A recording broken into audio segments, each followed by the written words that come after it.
दिनै खौसेथि बर' सुबुं आफादनि जथाय जथुम्माया गाहामैनो जोबलाङो। फैगौ 8 जुनाव फालिनो लानाय मिरु खौसेथि बर' सुबुं आफादनि 10थि जोनोम साननि थाखाय बे समाव गलाघाट जिल्लानि मोनफ्रोमबो माहारियारि बर' आफादफोरा सांग्रां आरो लाहार फाहार जादों। दिनै बे नोजोरजों Ubpo, Absu, BSS, Abwwf, Ex-Blt आरो माखासे आफादफोरा मोनसे गोनां मेलखौ जथुमनाय जायो। बे हाबाफारियाव देग्लायनि मेट्रिक आरो हायार सेकेन्डारि आनजादाव टप 10 सारियाव उथ्रिसारनाय फरायसाफोरखौ बरायनाय जागोन। दिनैनि बे जथाय जथुम्मानि हाबाफारियाव मिरु खौसेथि बर' आफादनि आफादगिरि मनरन्जन बसुमतारी, गाहाय नेतारि पीताम्बर ब्रह्म, गलाघाट जिल्ला Ubpoनि आफादगिरि महेन्द्र बसुमतारी, गाहाय नेतारि मिलन रामसियारि, बिटिआरनि बायजोनि Ex-Bltनि लेङाइ आफादगिरि लथास बसुमतारी, गलाघाट जिल्ला Absuनि आफादगिरि सन्जय ब्रह्म आरो माखासे आफाद गौथुमनि दैदेनगिरिफ्राबो बाहागो लादों। बर' सुबुं आफादनि बानजायनायाव जिल्लानि सिङाव थानाय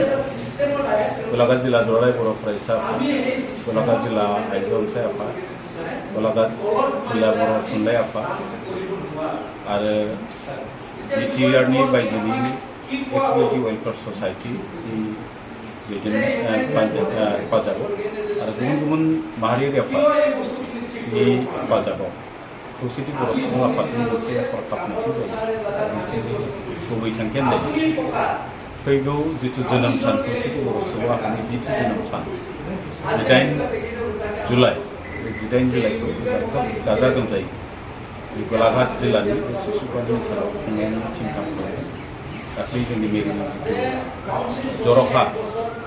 जिथु मावफुं मेल थांखि लानाय जायो। बेनि थाखायनो दिनै गासैबो आफादफोरखौ लानानै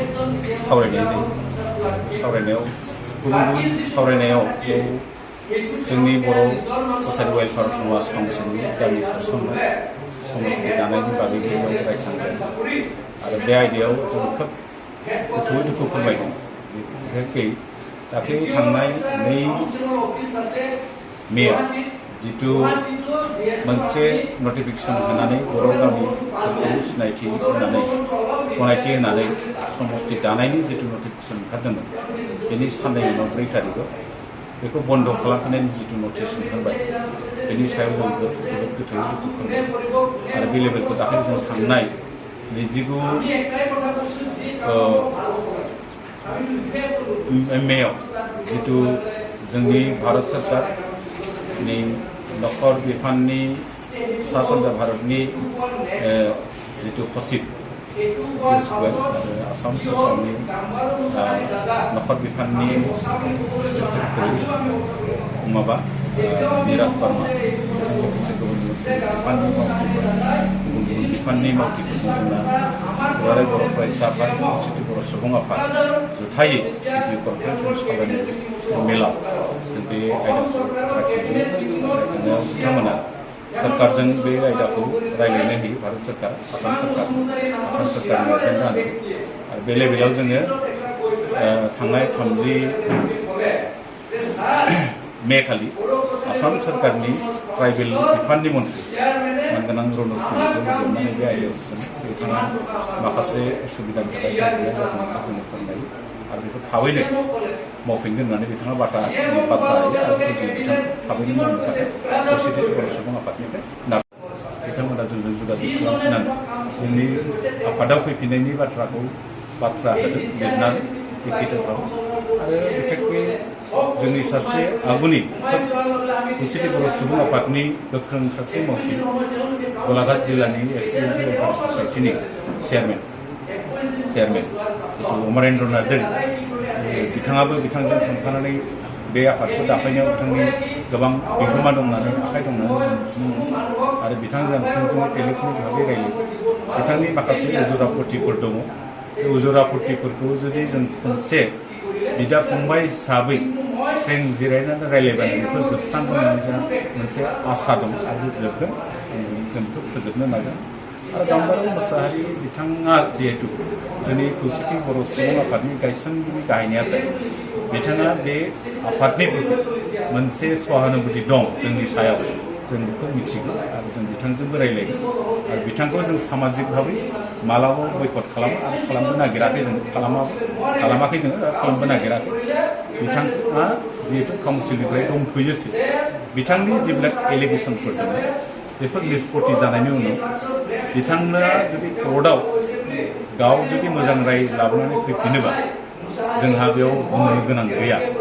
आरो बे जोंनि बिदा फंबायनि गेजेराव एसे जोंनि डिस्टेन्समेन्ट माबा कमिउनिकेसन एसे गेप जालायनाय एसे भुल बुजाबुजि जालायदों निस्सय जों रायलायनायनि गेजेराव निष्पत्ति खालामनो फोजोबस्रांनो हागोन जों खौसेथि बर' सुबुं आफादनि हिसाबै बुंदों आरो जिहेतु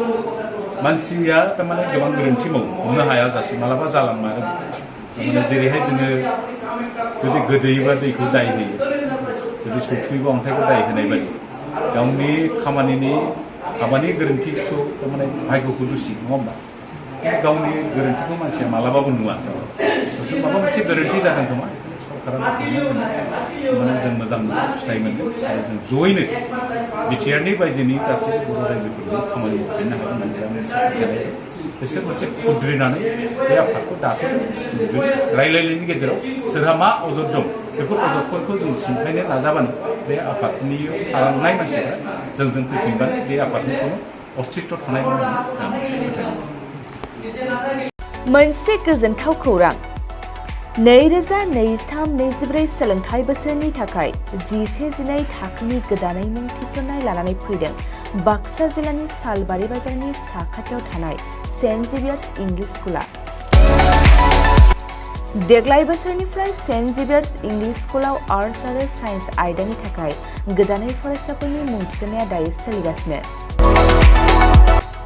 बे फरायसालियाव मुं थिसननाया बेसेन नाङै जागोन आरो डेभेलपमेन्ट फिसा 1000, दानफ्रोमबो टिउसन फिसा 1500 रांखौ फरायसानिफ्राय लानाय जागोन। बेजों लोगोसेनो जायफोर फरायसाया मेट्रिकआव 90 जौखोन्दोनि बांसिन मोननाय आरो बिपिएल कार्ड थानाय फरायसाया बेसेन नाङाजासेनो मुं थिसननो हागोन। बबेखानि 80 जौखोन्दोनिफ्राय बांसिन नम्बर लानानै उथ्रिनाय आरो बिपिएल कार्ड थानाय फरायसाफ्रा मुं थिसननायाव 50 जौखोन्दो फ्रि जागोन। बेबादिनो उननि जौखोन्दो लानानै उथ्रिसारनाय आरो बिपिएल कार्ड थानाय फरायसाफोरनो रेहाय होनाय जादों। लोगोसे बे फरायसालियाव फरायसाफोरनि थाखाय हस्टेलनि खाबुबो दं। गोसो गोनां फरायसाफ्रा सेन्ट जेभियार्स इंलिश स्कुलाव 11-12 थाखोनि गोदानै मुं थिसननायनि बागै आबुं बाथ्राखौ मिथिनोब्ला नैबे मबाइल नम्बर 9954427791 आव थोंजों सुलाद लानो हागोन।